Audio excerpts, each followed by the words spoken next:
বিশ্বনবী মক্কায় বসে বসে তাহাজ্জুদের সালাত পড়ে আল্লাহর কাছে দোয়া করলেন, আল্লাহুম্মা আইজ্জাল ইসলাম বিআহাব্বির রাজুলাইনি ইলাইক।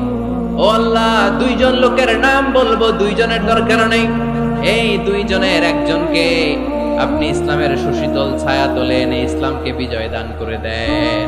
মুহূর্তের মধ্যে দোয়াটা কবুল করে নিয়েছে কে? বিশ্বনবী বললেন, আল্লাহ, দুইজনের নাম বলবো আজকের দোয়ায়। আবি জাহাল ইবনে হিশাম, হয়তো হিশামের বেটা আবু জাহেলকে আপনি ইসলামের ভিতরে নিয়ে আসেন, কিংবা ওমর ইবনুল খাত্তাব, খাত্তাবের বেটা ওমরকে আপনি ইসলামের ছায়া তুলে নিয়ে আসেন। ওমরে ফারুকের জন্য দোয়াটা কবুল করে নিয়েছে কে? মক্কার যে অবস্থা, আল্লাহর হাবিব সাল্লাল্লাহু আলাইহি ওয়াসাল্লাম বুঝলেন মক্কার এই দুইজনের একজন যদি আমার সাথে না থাকে তাহলে মক্কায় দাওয়াতি কাজ চালিয়ে যাওয়া যাবে। আল্লাহর বললেন, আল্লাহ, বেশি চাই না, এই দুইজনের একজন, হয় আবু জাহেল নয় ওমর।